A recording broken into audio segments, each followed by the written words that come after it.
kenapa kau bisa memaafkan Minton tapi aku tidak? Ternyata Minton adalah anak yang dulu Myeonam tembak tapi kemudian menolak Myeonam dan mengatai Myeonam itu jelek.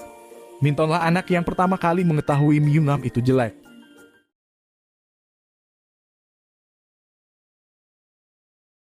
Myeonam pulang dalam keadaan emosi tingkat tinggi setelah mengetahui siapa sebenarnya Minton.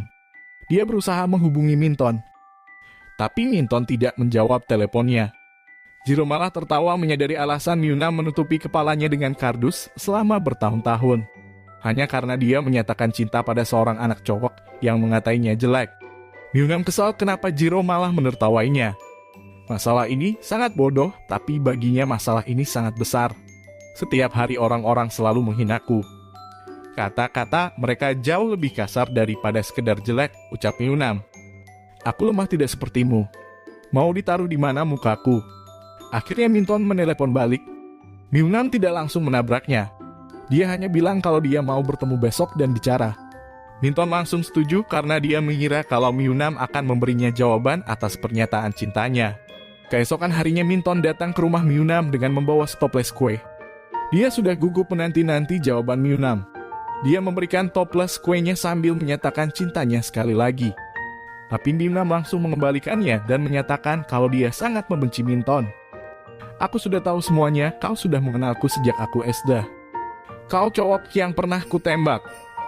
Kau cowok yang menolakku dan menghinaku jelek. Dari mana kau tahu, ucap Minton. Kenapa kau melakukan ini, Minton? Kalau dulu kau menghinaku, lalu kenapa kau sekarang pura-pura baik padaku, ucap Myeonam. Myeonam, aku tidak pura-pura, jawab Minton. Kalau tidak, lalu kenapa kau mengataiku seperti itu? Kau membenciku kan, ucap Myeonam. Minton terus berusaha meyakinkan Myeonam kalau dia tidak pernah membenci Myeonam dan tidak pernah berpikir kalau Myeonam itu jelek. Dulu dia masih sangat kecil dan dia mengatai Myeonam jelek karena takut teman-temannya akan mengolok-molok akibat dia ditembak cewek. Minton benar-benar menyesali perbuatannya setelah hari itu. Dia berusaha mencari Myeonam tapi dia malah mendapati kalau Myeonam sudah pindah rumah. Hingga pada suatu hari dia bertemu dengan ayahnya Myeonam. Lalu aku menceritakan semuanya pada Pak Hitler. Waktu itu Pak Hitler sangat marah padanya dan berkata kalau dia harus menebus kesalahannya dan bertanggung jawab. Ayahnya itu yang menyuruh Minton untuk mendekati Myeonam dan pertemuan dengannya. Myeonam langsung marah dan melabrak ayahnya. Pak Hitler membela diri dan menjelaskan kalau dia melakukan semua ini demi Myeonam. Dia khawatir melihat Myeonam terus-menerus menutupi kepalanya dengan kardus dan mengurung diri di kamar sampai tidak mau bertemu dengan siapapun. Dia hanya ingin Myeonam berubah dari kondisinya ini dengan bersosialisasi dan menjalani hidup layaknya remaja pada umumnya. Seharusnya hidup seperti itu, jangan bilang kau tidak bahagia sedikit pun setelah sekarang kau hidup di luar kardus, ucap ayahnya. Ayah tidak perlu berpikir seperti itu untukku. Jangan pura-pura seolah ayah mengerti segalanya tentangku. Kenapa hidupku dikelilingi oleh orang-orang yang tidak tulus?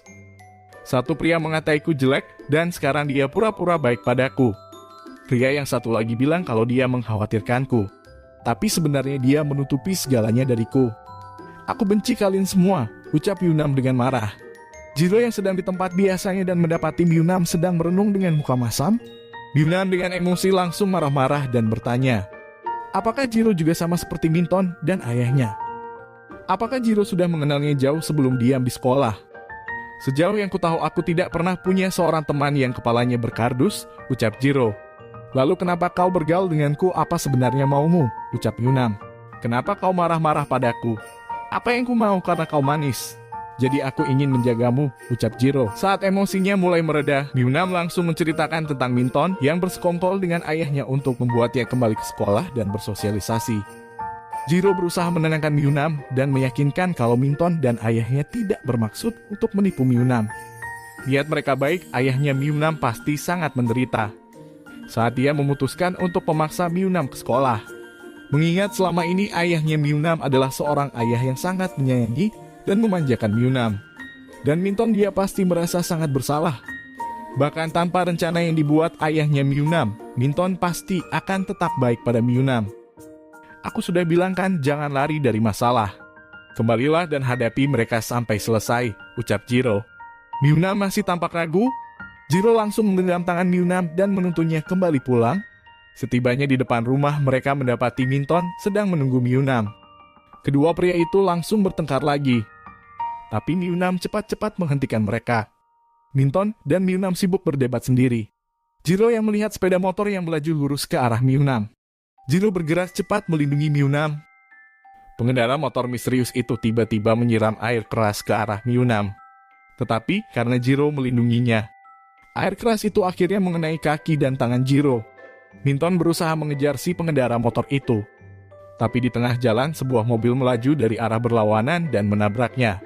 Minton dan Jiro dilarikan ke rumah sakit. Tangan Miyunam juga terluka karena terkena sedikit air keras. Pelawan bertanya-tanya siapa pelakunya. Apa musuhnya Jiro?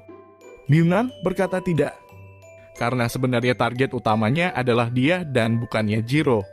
Pak Hitler langsung menangis dan menyesali keputusannya untuk membuat Miyunam keluar. Miyunam menyenangkan ayahnya dan meminta maaf karena bersikap kasar.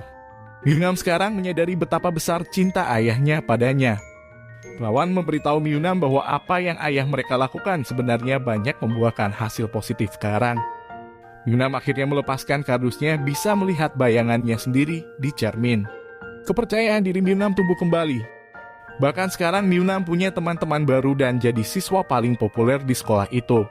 Saat Minton masih belum sadar, Pak Hitler berkata kalau Minton sangat amat menyesali apa yang dia perbuat pada Miyunam dulu. Karena itulah Minton berusaha keras untuk menjadi temannya Miyunam, menjaga Miyunam dan membantu menyembuhkan kondisi Miyunam. Miyunam ini berterima kasih pada Minton, tapi dia juga harus berterima kasih pada orang lain, yang selama ini banyak memberinya dukungan moral dan selalu menyemangatinya untuk menghadapi masalah. Saat Jiro terbangun, dia mendapati Vivin di sampingnya. Vivin seperti biasanya bersikap manis dan perhatian pada Jiro.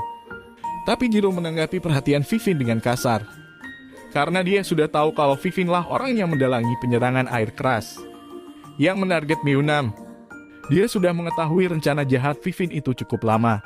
Makanya dia selalu menjaga Miyunam dengan dekat dengannya. Dia tidak menyangka kalau Vivin benar-benar melakukannya. Untunglah dia berhasil melindungi Miyunam. Kenapa kau melakukannya? Apa kau mencintainya sebesar itu? Ucap Vivin. Aku sangat kecewa padamu. Kau cantik dan pintar. Tidak seharusnya kau membiarkan kecemburuan bodohmu itu menyeretmu jadi serendah ini. Tolong hentikan semuanya. Berhentilah mengikutiku terus. Aku tidak mau melihatmu lagi, ucap Jiro dengan kesal. Vivin berusaha meminta maaf dan membujuk Jiro untuk menoleh padanya. Jiro lama-lama jadi makin emosi dan berteriak-teriak menyuruh Vivin pergi.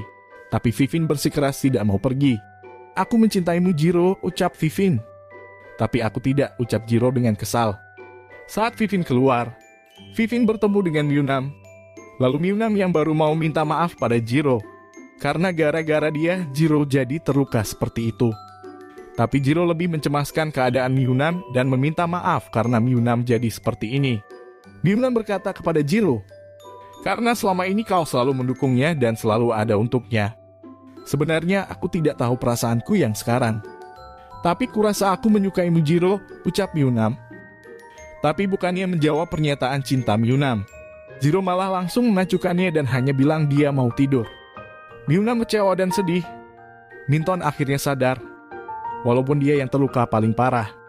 Tapi begitu melihat tangan Miyunam diperban, dia langsung mencemaskan Miyunam. Minton meminta maaf karena gara-gara mulut kotornya dia jadi merusak hidup Miyunam. Minton meminta maaf karena menyembunyikan kebenaran tentang persekongkolannya dengan ayahnya dan membuat Miyunam terluka. Tapi aku baik padamu bukan karena aku merasa bersalah. Tapi karena semakin aku mengenalmu, aku merasa semakin menyukaimu Miyunam. Aku masih mengharapkan jawabanmu.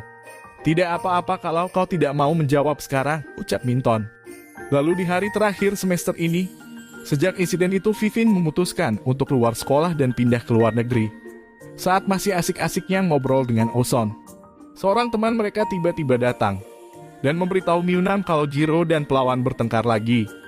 Karena panik, Miyunam langsung pergi menyelamatkan adiknya. Setibanya di tempat, Miyunam melihat Jiro membanting pelawan. Miyunam langsung marah-marah pada Jiro. Tapi pelawan malah membela Jiro. Karena ternyata mereka bukan sedang bertengkar. Jiro hanya sedang mengajar pelawan cara bertarung. Miyunam jadi malu. Dan setelah semua orang pergi dan hanya tinggal mereka berdua, Myunam berusaha mengungkit-ungkit tentang pernyataan cintanya di rumah sakit waktu itu. Tapi Jiro langsung menghentikannya. Dan lagi-lagi menghindar tanpa memberinya jawaban pasti. Sejak saat itu Jiro selalu menghindar tiap kali mendekatinya. Dia juga tidak mau menjawab teleponnya. Saat Myunam curhat ke temannya, di akun Ugly Duckling Club mereka malah membuat semangatnya semakin surut. Dan berkata kalau Jiro mungkin tidak menyukai Myunam. Dan saat ujian selesai, Myunam melihat Ozon malah bersikap aneh menelpon seseorang secara diam-diam. Lalu mengajak Myunam ke lapangan. Setibanya di sana mendapati beberapa teman mereka sedang berkumpul mengerubungi Minton. Ternyata Minton yang mengumpulkan semua orang untuk jadi saksi. Karena sesuai janjinya hari ini dia mau jawaban Myunam atas pernyataan cintanya. Minton sengaja mengumpulkan teman-teman mereka karena dia ingin mereka ulang kejadian 3 tahun yang lalu. Dia ingin menyatakannya di hadapan semua orang agar dia bisa merasa patah hati dan malu seperti yang Myunam alami dulu. Semua orang bersorak dan menyemangati Myunam untuk menerima cinta Minton. Tapi Myunam menolaknya dengan cara halus. Ia minta maaf dan berkata kalau dia hanya ingin mereka jadi teman saja. Minton kecewa, tapi dia tetap menerimanya dengan senyum. Dia berkata kalau dia kecewa dengar penolakan Myunam. Dia mengira kalau menolaknya dengan cara kasar dan mencaci makinya. Agar dia bisa tahu apa yang Myunam rasakan dulu. Kau sudah cukup terluka Minton, maafkan aku Minton. Dan Myunam terima kasih atas segalanya. Terima kasih karena selama ini kau begitu baik padaku. Minton memeluk Myunam sebelum akhirnya dia berlalu pergi. Setelah Minton pergi, Jiro tiba-tiba muncul dan langsung menyatakan cinta pada Myunam. Myunam langsung bengong. Jiro berkata kalau dia sebenarnya berencana untuk nembak Myunam. Tapi Myunam malah menembaknya duluan. Jiro tidak suka karena hal itu melukai harga dirinya. Menyatakan cinta itu seharusnya dilakukan oleh pria duluan dan bukannya wanita. Aku lelah dengan orang-orang yang tidak mengatakan perasaan mereka yang sebenarnya, ucap Myunam. Kau tidak akan pernah lelah padaku karena kau menyukaiku seperti aku menyukaimu. Kau adalah orang yang sangat cantik luar dan dalam. Aku ingin menjagamu, aku ingin melindungimu, aku ingin menghadapi semua masalah bersamamu, ucap Jiro.